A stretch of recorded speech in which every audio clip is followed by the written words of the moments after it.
Hi, and welcome back to Kappa Joe Unfiltered.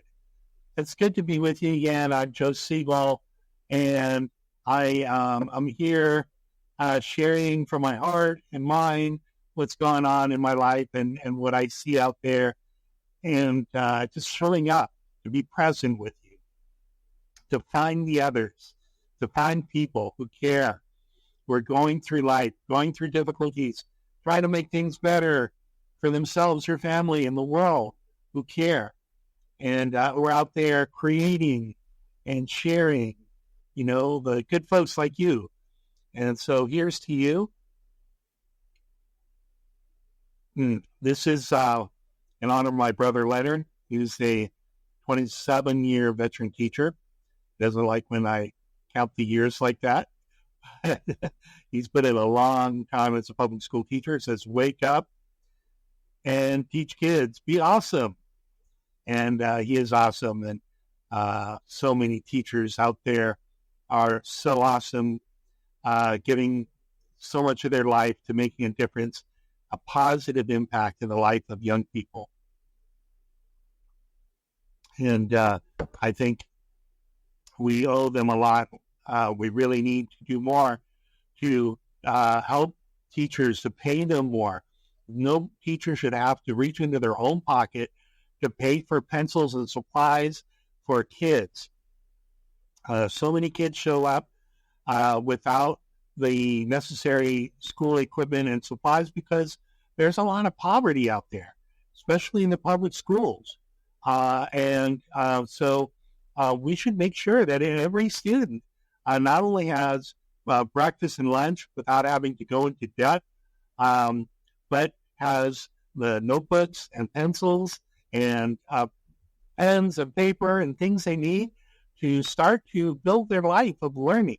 Because school should be a lifelong process of learning, right? I think that education shouldn't stop at high school or college even.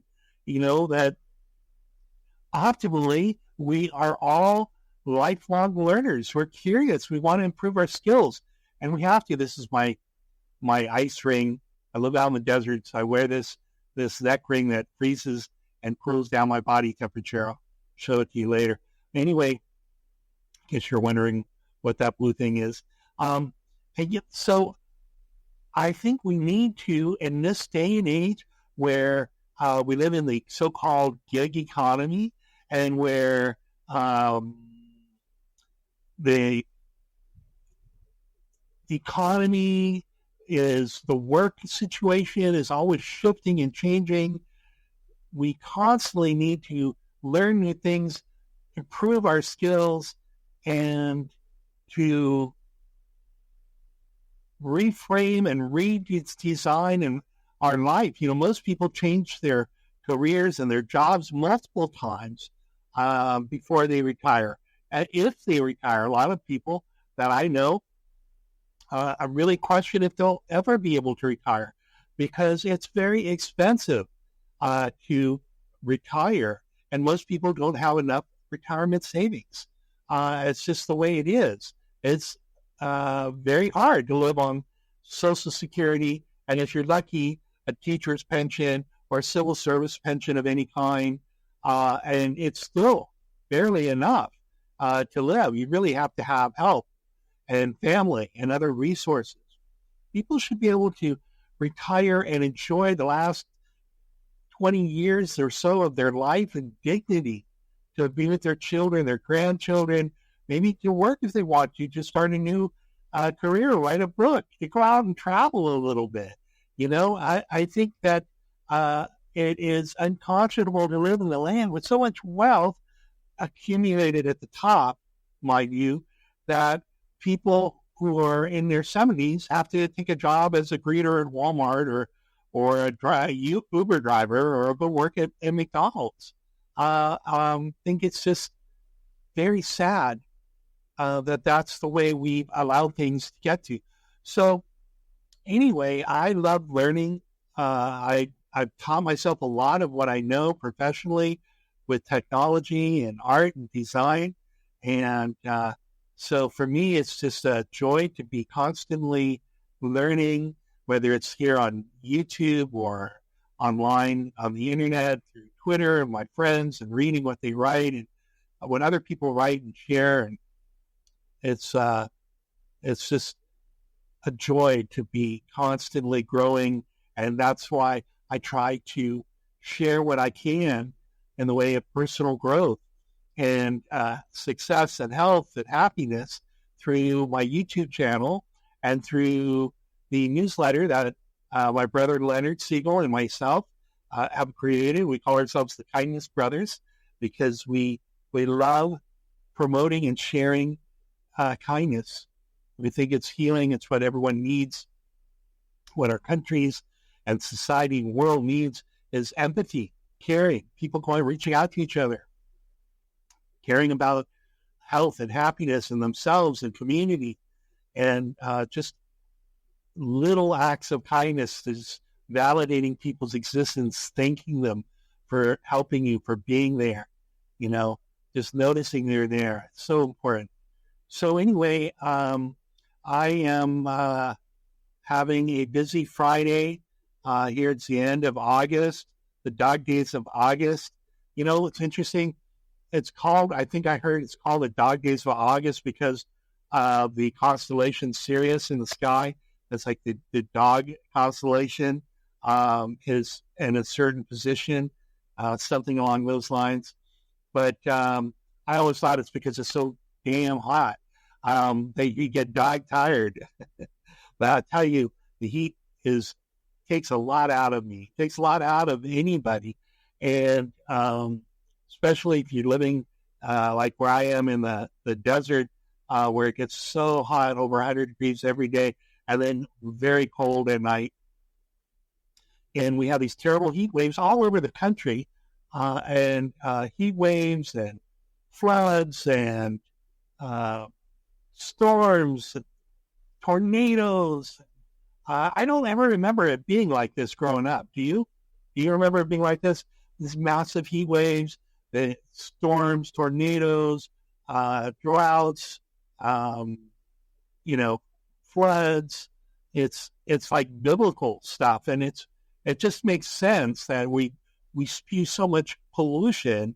They call it climate change, but really, our ex-governor Schwarzenegger, the Terminator governor, he said we should just call it what it is, pollution, right? Because people may not know what climate change means, but everyone understands pollution, and it's bad to pollute. It's bad to have to breathe in pollution, right? It's bad for the world, for our water, air, children, land, farms, schools, all of us, to keep letting all this pollution out into the world, right? We can all be against pollution without being liberal or conservative or what have you. And we put all this pollution up into the sky, right? All these smokestacks and pollution from all the energy we're having to produce for AI and other things.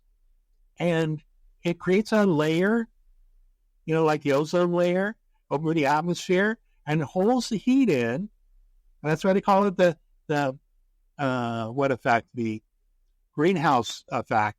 It's just like a greenhouse over the planet. It holds all the heat, heats up the oceans, reflects off the oceans, bounces back and forth, and it screws with our weather, right? And it just makes everything more drastic.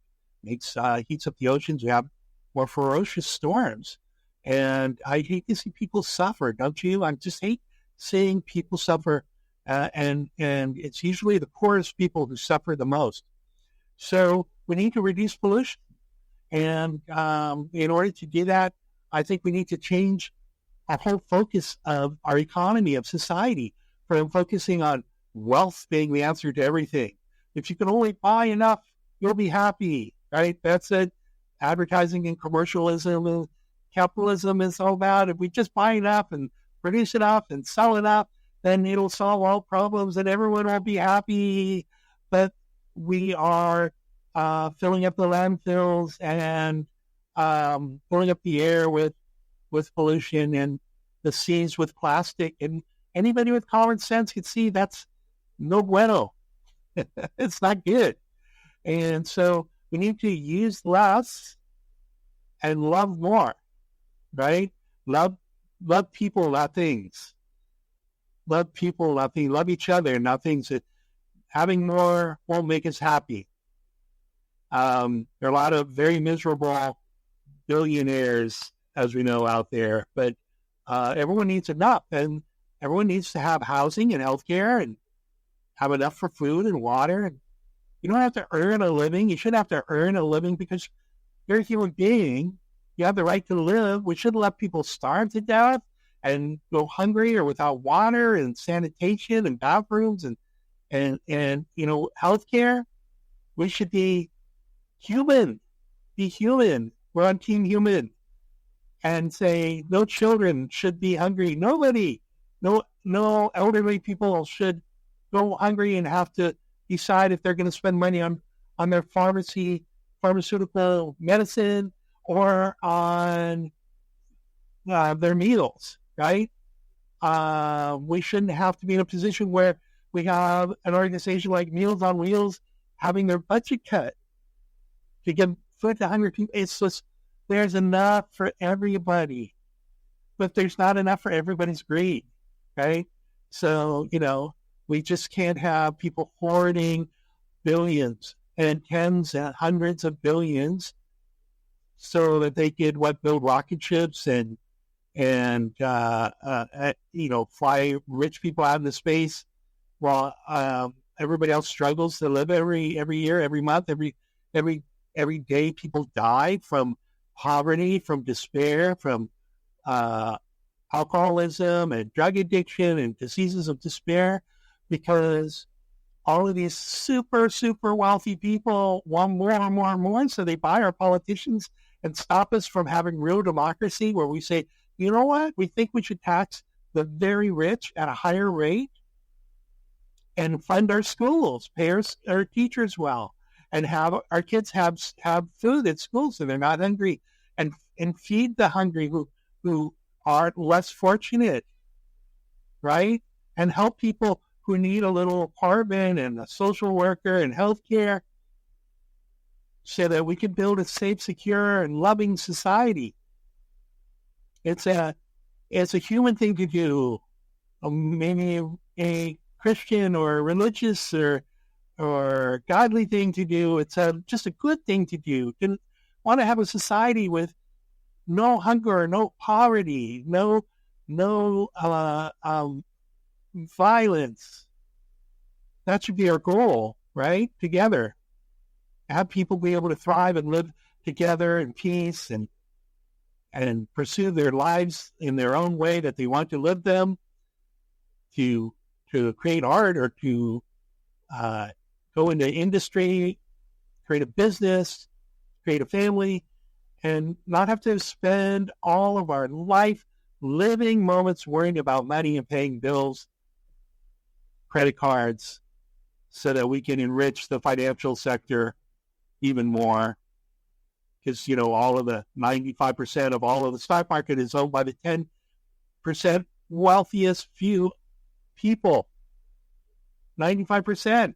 The stock market isn't the economy. It's not even close, right? When we do well and our wages go up, the stocks go down because they make money off of keeping our wages low and selling us stuff. So anyway, that's what I think about. And but I try and focus on what I could do, which is being kind to the people I meet in life. When I go to the market and stand there with people with me in the market and I get around with them and I give them sincere compliments, and I see the profound impact that makes. When most people ignore each other or just complain when there's something wrong, don't take the time to say, thank you, you're awesome. I really appreciate what you're doing here. You're doing a great job. It makes a huge difference. So there's a lot going on in the world that is scary and upsetting, but there's also a lot of really beautiful, kind people. And we need to love each other more and love ourselves more, be kind to everyone as best we can. So anyway, thanks for watching a Cup of Joe Cup of Joe, here's to you. Cup of Joe Unfiltered, where I say what is on my mind and in my heart. And hopefully I'm a good person, and I don't want to offend anybody. And, whatever you say, somebody's going to disagree with you and likely to offend somebody, and they'll unfollow you or block you, and then you feel bad. Oh, what did I say? They blocked me. I must be a bad person. I can't worry about that, right? That's the way it goes. Okay, this is Yiddish for that's how it goes. Just got to be the best person you can, be a good human being, and, can't please everybody. So I love doing art. I love working on myself and self-improvement. So I want to show you something I created real quick. So we'll go over to my Twitter page here, and you can see I have some responses here. I love it. I love this. I love it. And it's really wonderful. And so that's awesome, Russell says. So let's see what he's talking about here. Here's some artwork I created today. It's just to put around me. So have something inspiring and life-affirming. I'm going to print this out on my printer and put it up on my bathroom windows. I see it in the morning. It says, serenity, I choose peace. Prosperity, I'm rich in many ways, and I am. I have the love of my family and love of my friends and beautiful and roof over my head and purpose in life. Confidence, I feel faith in my abilities. Well, that's a tough one for me. So often I have to struggle with self-doubt. Are people going to like what I create? Is it good enough? Should I keep editing? Should I keep changing? But I have to just keep reminding myself that just put it out there. Nothing's perfect. Just keep giving what I can to people to help people. Strength, kindness empowers me, and it does. I feel stronger when I'm doing this, when I'm being nice to people and myself and others. It gives me strength, vitality. My energy flows and grows. When I'm doing this, I feel more energy. When I'm not, when I'm just doom scrolling and reading about how the climate has gone to hell, and how there's war and famine and terrible things, and terrible politicians doing and saying terrible things. Boy, it just drains the energy out of me. I have to feel like after I get angry, I feel like I have to go take a nap and lie down. It's like it saps me, like it's just draining my life force, And I had to took a break from Facebook for a while, in part because of that. But when I focus on sharing kindness and value and creating, I get energized. I feel like I'm plugging into the universal recharging power station. So anyway, I created this and people seem to like it. Thank you, Russell, for your kind words. And thank you to everybody who has encouraged me and said nice things to me. Like I hear Jess Bolin Jr., Jess R. Bolin says, well, it means a lot to you. You're one of the kindest people I've met here, Joe. Always uplifting. What a nice thing to say to me. That means a lot to me. And he's responding to this tweet I did. I still call them tweets. I still call this Twitter. But that's just me, I guess. I have a hunger and thirst for kindness and compassion, I wrote. It fills me up. It satisfies me. I like to share it with others. It's like finding a delicious piece of cake or bread. And I love cake and bread too much. I want to share it with others so they can enjoy it too. Maybe I have the soul of a dog. Yeah, maybe that's it. Woof. It's, I think dogs are love wrapped in fur. They're just so kind and loving, compassionate.